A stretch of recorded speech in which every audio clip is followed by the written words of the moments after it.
Здравствуйте, в эфире телеканала «Итоги дня», в студии Надежда Саханская. Коротко о главных событиях. Долгожданное событие последних недель. Основные мероприятия частичной мобилизации в Якутии завершены. Освобождение от призыва на военную службу. Расскажем о учебном военном центре главного вуза республики. Развитие креативной экономики. Квартал труда готов на 87%. Наши корреспонденты побывали на территории кластера. Не ученические, а напротив, весьма амбициозные проекты. Наши коллеги узнали, как раскрывается потенциал юных гениев. Картина, которая найдет своего зрителя. 27 октября во всех кинотеатрах республики выйдет продолжение нашумевшего телевизионного сериала. Основные мероприятия частичной мобилизации в Якутии завершены. Об этом сообщил военный комиссар республики Александр Авдонин. Военные комиссариаты городов и районов республики будут продолжать работу по возвращению граждан, которые имеют законные основания на отсрочку от мобилизации. Чтобы поддерживать укомплектованность вооруженных сил, военкоматы будут дополнительно выдавать повестки гражданам и направлять их на службу взамен возвращенных. Авдонин отметил, что большое количество добровольцев позволит справиться с заменой граждан, возвращаемых домой.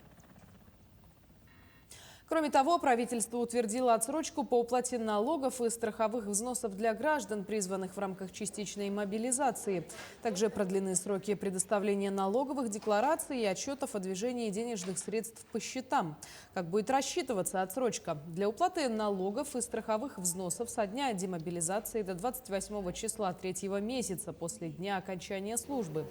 Для предоставления налоговых деклараций со дня окончания службы до 25 числа 3-го месяца после дня окончания службы. Для уплаты налога на профессиональный доход со дня окончания службы до последнего числа 4-го месяца после демобилизации. Накопившуюся же задолженность можно выплатить в рассрочку. Перечисление единовременной выплаты семьям мобилизованных в размере 200 тысяч рублей планируют завершить до 1 ноября. Семьи мобилизованных, добровольцев, контрактников и военных, участвующих в СВО, могут подать заявление через офисы МФЦ «Мои документы» или через портал Госуслуги. Подтверждающие документы запрашивают органы государственной власти и органы местного самоуправления без участия заявителей. Стоит отметить, что все предусмотренные льготы на детей будут действовать независимо от того, проживали ли они с мобилизованным или нет. Заявление подает либо супругу, у которого законный брак, либо непосредственно, если нет законного брака, то гражданская жена, факт проживания которых подтверждается формой 3 как совместного проживания. В вторую очередь, если нет ни супруги, ни совместного проживания, то, соответственно, подают заявление дети, значит, их законные представители детей военнослужащих. И в третью очередь, если нет детей или произошел отказ, могут подать заявление родители или же непосредственно, значит, если родители уже не живы, то, соответственно, полнокровные братья и сестры, которые совместно проживали с военнослужащим. Также администрация Якутска вводит бесплатный проезд в городских автобусах для детей, чьи родственники были призваны. За льготными транспортными картами жители Якутии могут обратиться в многофункциональные центры. Координационным же центром республики по вопросам частичной мобилизации принято более 400 заявлений от родственников мобилизованных. Такое же количество поступило и телефонных звонков на горячую линию. Психологическая поддержка оказана 200 гражданам, юридическая – 160. Члены палаты продолжают помогать мобилизованным и их семьям. Отмечается и высокий уровень патриотического движения в республике. Также прошли различные ярмарки в наших музеях, в других местах для того, чтобы собрать средства для дополнительной экипировки нашим мобилизованным. Надо сказать, что мобилизованные у нас в основном всеми средствами они снабжены, но дополнительная экипировка все-таки требуется. Это такая экипировка, как тепловизоры, дополнительные пауэрбанки и другая специальная экипировка. Между тем, предприятия республики продолжают оказывать помощь для мобилизованных якутян. Не осталось в стороне и генофондное казенное предприятие «Якутский скот». Какой вклад для поддержки сделало предприятие, узнала Галина Чекурова. В период частичной мобилизации сотрудники многих предприятий республики были призваны в ряды вооруженных сил. Генофондное казенное предприятие «Якутский скот» сохранил рабочие места за мобилизованными сотрудниками, а также оказывает им всепосильную помощь. Из нашего предприятия под этот попали 3 работников, 1 вернулся, 2 служат. И сегодня мы у себя решили и профсоюзный комитет, руководство нашего предприятия, все-таки мы будем прослеживать, где наши бойцы, соответственно, им и материальная, и моральная поддержка не только им, и их семьям, близким тоже будет в таком плане. По мнению заместителя директора предприятия Василия Лукина, на данный момент решается судьба всей страны, и коллектив якутского скота решила не оставаться в стороне. Они собрали бойцам из Якутии вещи первой необходимости. Собрали с коллектива кто сколько может, потому что доходы у всех разные. И собрали сколько может, собрали на сумму 50 тысяч и вот перевезли 10 комплектов термобелья, потому что уже холодно, и 10 комплектов берцев. Ну, вот такая пока скромная помощь. Но надеемся, что еще мы будем работать. Жители республики поддерживают мобилизованных якутян не только посылками из родины, но и поездками в военные части, где они проходят подготовку. Так, глава Эвена-Бутентайского УЛУСа специально съездил во Владивосток, чтобы встретиться с 15 мобилизованными и 1 контрактником из своего района. Землякам он привез якутскую национальную еду, начиная от жеребятины, заканчивая домашними пирожками. Глава отметил, что общий вес груза составил более 40 килограммов. Мы этим чайном, сидя 2 часа там, как бы всех угостили, накормили. Мне очень понравилось то, что их командиры очень простые ребята, настоящие мужики. С ними очень спокойно можно переговорить. И они все благодарят за то, что мы приехали и поддержали своих ребят. В конце ребята меня проводили, и все говорят, вот такое настроение боевое, что все вернемся живы, здоровы. Предприятия республики и дальше планируют отправлять гуманитарную помощь мобилизованным. Они считают, что даже будучи в тылу, можно внести большой вклад в общую победу. Галина Чекурова, Семен Семенов, Якутск. Возможность получить военный билет без службы появилась у студентов Северо-Восточного федерального университета. С сентября этого года на базе учреждения открылся военный учебный центр, где готовят будущих сержантов запаса. В центре побывала Саргалана Неустроева. Равняйся. Смирно. Равнение на середину. Первый набор центра составил 36 студентов. В течение 2 лет молодые ребята будут проходить подготовку по нескольким направлениям, в том числе теорию по радиационно-химической и биологической защите. Большое преимущество центра в том, что по окончанию обучения студенты не будут привлекаться к призыву на срочную службу. Собственно, по этим соображениям многие из них и прошли отбор на подготовку. Меня привлекла именно возможность не потерять год в армии. Плюс здесь обучение идет на довольно-таки выгодных условиях. То есть только 1 раз в неделю приходим на 5 пар, куда входит и теория, и практика. И всего несколько лет обучения, там сборы и военный билет у нас. Да. По словам руководителя центра, к обучению привлекли высокопрофессиональных специалистов. Это офицеры запаса, которые имеют как большой опыт службы, так и навыки преподавания. Подготовка студентов займет 2 года. В военном учебном центре, который сейчас работает, предусмотрены только подготовка по 2 специальностям. Это командир отделения и старший стрелок мотострелковых подразделений. По программам подготовки сержантов и солдат запаса. При этом специальное обучение студентов медицинского профиля не предусмотрено, как это в свое время проходило на базе военной кафедры университета. Между тем, набор на подготовку солдат запаса проходит уже сегодня. В этом году на данную программу предусмотрено 72 места. Саргалана Неустроева, Семен Семенов, Якутск. Вокальный ансамбль «Туймаада» вылетает в Казань. Этой ночью артисты в составе 9 человек отправятся на международный фестиваль эстрады тюркских народов «Восточный базар» в Казани. Затем 8 ноября артисты примут участие в большом праздничном концерте в Москве, посвященном столетию Якутии и 35-летию ансамбля «Туймаада». И между этими датами по инициативе коллектива будут организованы встречи с ранеными солдатами в госпиталях столицы. Ансамбль представит репертуары на родном якутском языке, споет русские и зарубежные песни. Для того, чтобы посвятить свое искусство, показать искусство нашей силы якутской песни, которая веет, которая дышит патриотизмом, любви, наверное, любовью к своей родине. И каждый, наверное, тот, который солдат, офицер из нашей родины, якутский, знает, который язык, будет искренне рад тому, что он не забыт, он среди нас, и мы все в одной телеге и в одной жизни. Все делаем одно дело для того, чтобы победить, выстоять в этой ситуации и доказать, что мы россияне все вместе.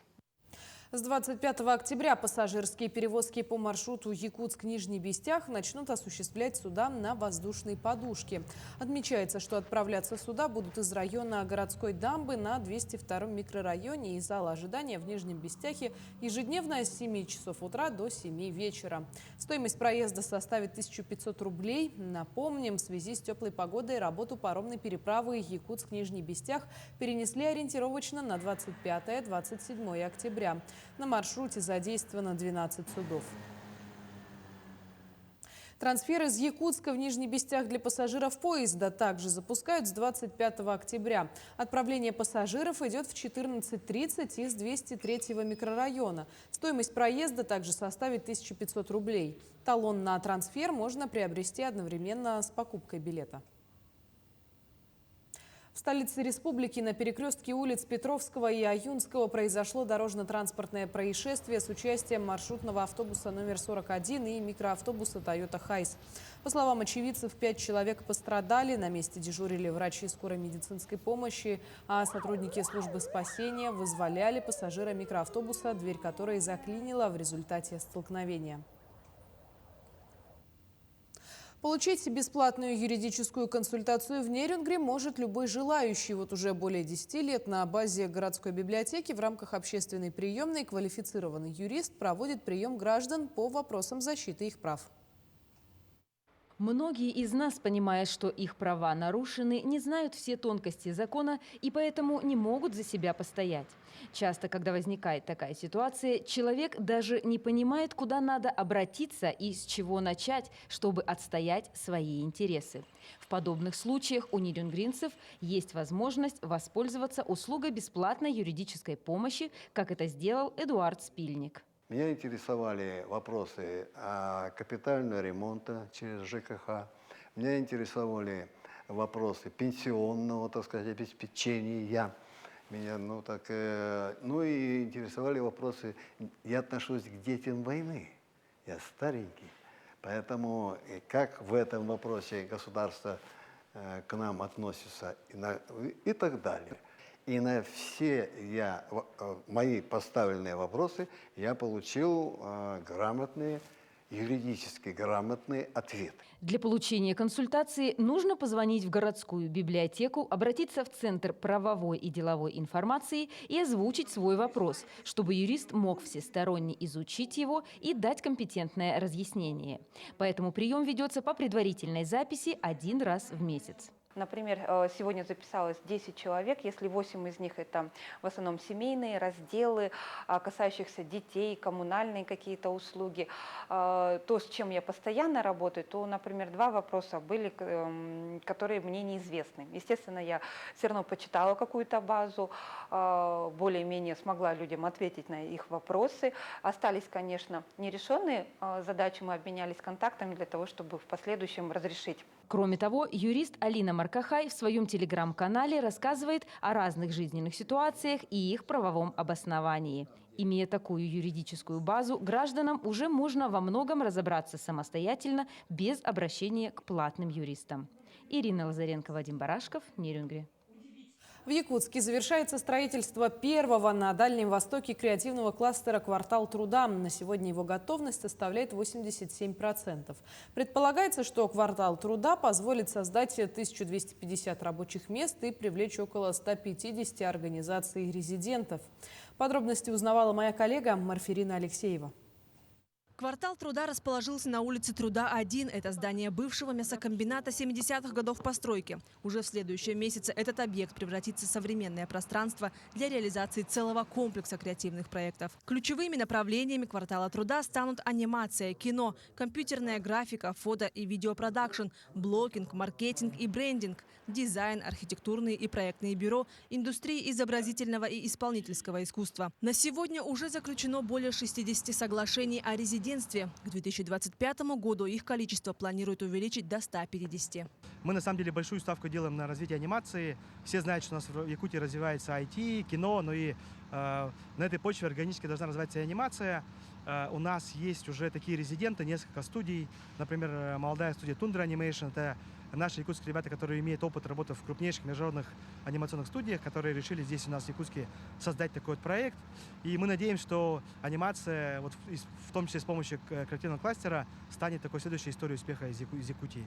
Площадь объекта впечатляет. Составляет почти 14 тысяч квадратных метров. Здание полностью автономно. Имеется собственная котельная и пожарные резервуары. Помимо основного здания у нас также есть отдельно стоящий объект. Это так называемая фабрика, которую мы называем. В данном помещении будут производиться полиграфические работы и ростовые фигуры. На территории объекта у нас планируется строительство небольшого амфитеатра. В целом появление нашего кластера в этом районе превратило депрессивный район в уже более благоприятную территорию. Для полной сдачи объекта остались работы по благоустройству и инженерным коммуникациям. В первой половине следующего месяца запланирован ввод в эксплуатацию. А уже 25 и 26 ноября в квартале труда пройдет крупный федеральный форум «Цифровой алмаз». Оно в первую очередь посвящено вопросам технологического суверенитета, цифровым медиа. Все мы знаем, что долгое время наша страна зависела от иностранных технологических решений, от иностранного программного обеспечения. Понятно, что новая реальность диктует, чтобы все возможные системы были заменены нашими отечественными разработками. И Якутии на самом деле здесь есть что предложить нашей стране. Стоит отметить, что создание данного кластера было инициировано главой республики Айсеном Николаевым и поддержано правительством страны, которое выделило на его строительство федеральные гранты. Напомним, в 2019 году Якутия стала первым регионом, где на правительственном уровне был принят стратегический документ по развитию креативной экономики. Ключевым развитием этого проекта как раз-таки стало создание первого на Дальнем Востоке креативного кластера. Марфирина Алексеева, Григорий Григорьев, Якутск. 19 октября в Малой академии наук стартовала вторая IT-смена акселератора школьных проектов. В рамках программы якутских школьников научат запускать с нуля серьезные технологические стартапы. IT-движение в Якутии становится все более активным, и новое поколение специалистов приходит туда прямо со школьной скамьи. О том, как раскрывается потенциал юных гениев, узнала наша коллега Анна Пшенникова. Каждого из ребят, кто стал слушателем акселератора школьных проектов, трудно назвать новичком в IT-технологиях. Все они прошли сложный отбор, обойдя почти 1500 претендентов в республиканском конкурсе «Моя профессия IT». Сегодня они разрабатывают совсем не ученические, а напротив весьма амбициозные проекты.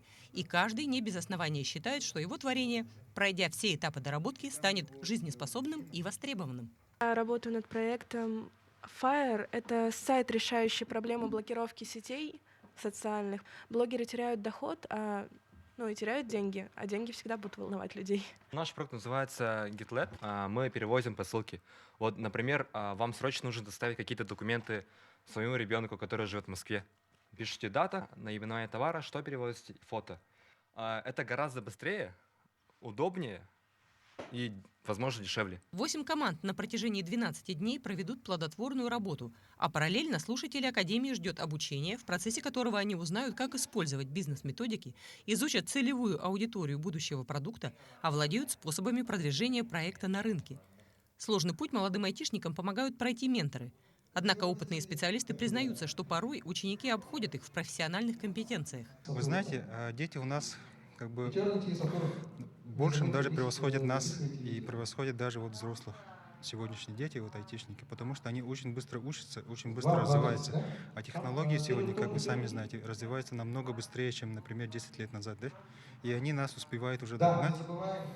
И их код, их работа ничем не уступает работе взрослых людей. По статистике, из 500 стартапов в IT-индустрии только один остается на плаву.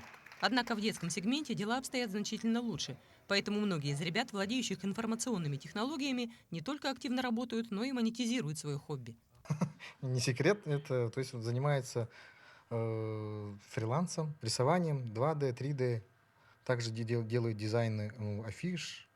Можно как бы со школьного поры заниматься, работать, развиваться, развивать свои навыки, открыть стартап и со стартапа вырасти в компанию большую. У нас далеко ходить за примерами не надо. У нас собственные большие уже компании, единороги, которые работают. 2 недели ребята будут шлифовать свои проекты. Итогом работы станет готовый продукт, который пройдет 2-этапную защиту. Сначала перед экспертами, а днем позже перед потенциальными спонсорами. А значит, кого-то из этих юных гениев вскоре ждет большой профессиональный успех.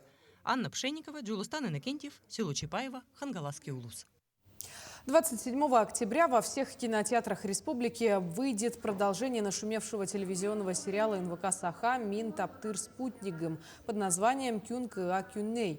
А сегодня в Якутске прошел пресс-показ фильма. По словам сотрудников службы по созданию сериалов, если сериал был снят в жанре драмы, то в фильме драматического характера добавлены и элементы детектива. Поэтому создатели фильма уверены, что картина найдет своего зрителя. Для меня это был первый опыт, поэтому я с удовольствием согласилась. И меня сразу же предупредили, что сериал просто так не заканчивается. Значит, будет продолжение в виде фильма полнометражного. И в этом году, и в прошлом году мы снимали кадры. Мне было, конечно же, тяжело, потому что у меня одновременно шли репетиции спектакля в театре, поэтому время уделить съемочной команде, фильму было очень сложно. Но дружная команда была, все очень сплоченные. И во время съемок сериала мы с ними очень подружились, стали буквально одной семьей, поэтому мне было очень легко с ними работать и с артистами, и со съемочной командой. Ну а российские лыжники продолжают усиленные тренировки в Алдане. Кроме адаптации и проработки навыков, идет подготовка к всероссийскому чемпионату, который состоится в конце недели. Подробнее расскажет Руслан Павлов. За неделю пребывания в Алдане лыжники и биатлонисты национальной сборной России уже попривыкли к часовому поясу, рациону питания и к натуральному снегу. Процесс вкатки для сборных продолжается, но нагрузки уже увеличиваются. Впереди российский чемпионат, где команде лыжников из России конкуренцию составят коллеги из Беларуси и Казахстана. Задача, она, как говорится, классическая сейчас, как мы говорим, вкатиться, то есть восстановить те движения, которые были хорошие в прошлом году, и то, что мы наработали за подготовительный сезон, физический потенциал, постараться его в двигательном действии уже непосредственно на лыжах реализовать здесь. Участие в чемпионате лыжной сборной из Казахстана было под вопросом. Западные санкции распространяются и на спортивную деятельность соседних с Россией государств. Однако решение принято в положительную сторону, и на алданских лыжных трассах будет жарко. У нас таких вот жестких ограничений нету. На сборы мы можем приезжать сюда, в Россию, все, но на официальных мероприятиях мы не имеем права выступать. А так сборы нам разрешены. Ну вот сейчас Казахстан на наших всероссийских соревнованиях примет участие. Им вроде бы разрешили, тоже там сложности были. Ну, что-то мы теряем, но при этом что-то приобретаем, как всегда бывает. То есть, как говорится, здесь хочется привести слова нашего дипломата 19 века Горчакова. Россия не обижается, Россия сосредотачивается, он сказал. Вот. То есть здесь сосредоточиться на тех моментах, которые для нас важны. Акклиматизация гостей проходит в рабочем режиме, и все довольны графиком тренировок и погодой. Уже находимся неделю. Все условия нам отлично, все хорошо устраивает. Трасса очень отлично, можно тренироваться. В эту субботу начинаются всероссийские соревнования, в которых мы примем участие. Здорово, что в начале сезона есть возможность не просто потренироваться и покататься, встать на снег без каких-либо гонок, но и посоревноваться в рамках всероссийских соревнований. Впереди чемпионат по лыжным гонкам, а участие в нем 3 национальных команд из разных государств поднимает его статус и говорит лишь о силе духа наших спортсменов, тренеров и спортивных чиновников, а также открывает привлекательные перспективы перед алданской базой зимних видов спорта. Руслан Павлов, Александр Лукин, Сергей Шипачев, Алдан. К этому часу это все новости. Мы следим за развитием событий. Оставайтесь с нами.